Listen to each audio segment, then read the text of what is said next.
আসসালামু আলাইকুম ওরহমতুল্লাহি ওবরকাতুহু। প্রিয় দর্শক, কেমন আছে সবাই? আশা করি আল্লাহর রহমতে ভাই তোমরা সবাই ভালো আছো।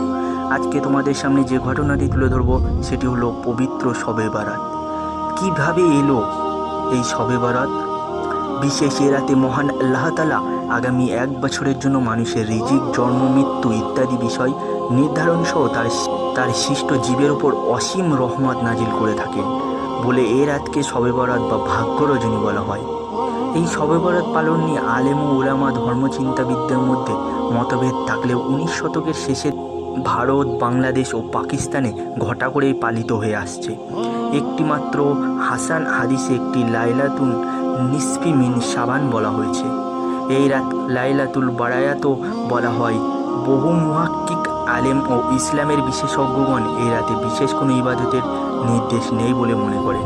ভারত, বাংলাদেশ, পাকিস্তান, ইরান সহ কয়েকটি দেশে শবে বরাত পালনের ব্যাপকতা লক্ষ্য করা যায়। সৌদি আরবে শবে বরাতের কোনো অস্তিত্ব নেই। ইরানে শবে বরাত শিয়া মাযহাবের দ্বাদশ ইমাম হজরত ইমাম মাহদির জন্মদিন হিসাবে পালিত হয়। এই রাতে ইরানের সর্বত্র আলোক সাজসজ্জাও করা হয় ও বিশেষ মাহফিলের আয়োজন করা হয়। হাদিস জগতের সবচেয়ে বিশুদ্ধতম গ্রন্থ বুখারী ও মুসলিম শরীফে লাইলাতুন নিসফি মিন শাবান নিয়ে কোনো হাদিস পাওয়া যায় না। তবে সিহা সিত্তার অন্যান্য গ্রন্থে এ সম্পর্কে একাধিক হাদিস পাওয়া যায়।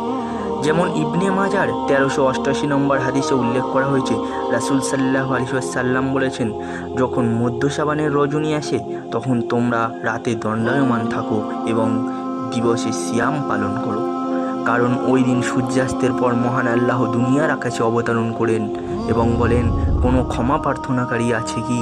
আমি তাকে ক্ষমা করে দেব। কোনো রিজিক তালাশকারী আছে কি? আমি তাকে রিজিক প্রদান করব।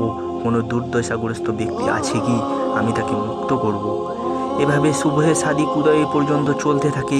হাদিসের ইমামদের মত অনুযায়ী এই হাদিস অত্যন্ত দুর্বল, কিন্তু বুখারী ও মুসলিম শরীফে এসেছে, রাসূল সাল্লাল্লাহু আলাইহি ওয়াসাল্লাম বলেছেন, আমাদের প্রতিপালক প্রতি রাতের শেষে 1/3 বাকি থাকতে দুনিয়ার আকাশে অবতরণ করে বলেন, আমাকে ডাকার কেউ কি আছে? আমি তার ডাকে সাড়া দেব। আমার কাছে চাওয়ার কেউ কি আছে? আমি তা প্রদান করব। আমার কাছে ক্ষমা চাওয়ার কেউ কি আছে? আমি তাকে ক্ষমা করে দেব। সুবহানাল্লাহ। বুখারী ও মুসলিমের এই সহিহ হাদিস দ্বারা বোঝা যাচ্ছে যে মুমিনের প্রতি রাতই ফজিলতপূর্ণ। অনুরূপভাবে সিহা সিত্তার অন্যতম হাদিস গ্রন্থ তিরমিজি শরীফের উল্লেখ রয়েছে, হযরত আয়েশা সিদ্দিকা রাদিয়াল্লাহু আনহা থেকে বর্ণিত, তিনি বলেন, এক রাতে আমি রাসূল সাল্লাল্লাহু আলাইহি ওয়াসাল্লামকে খুঁজে পেলাম না।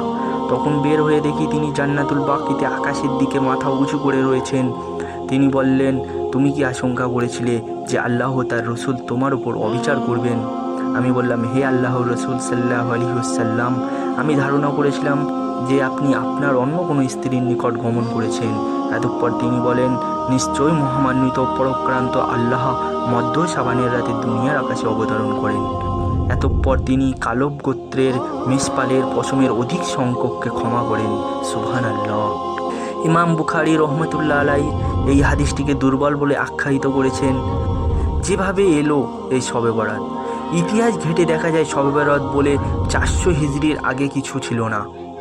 কিছু মুয়াক্কিব আলেমদের মতে রাসূল সাল্লাল্লাহু আলাইহি ওয়াসাল্লামের দীর্ঘ 23 বছরের নবুয়াতি জীবনে এমনকি সাহাবীদের যুগেও এই ধরনের কোনো দিবসের পালনের কথা ইসলামের ইতিহাসে নেই।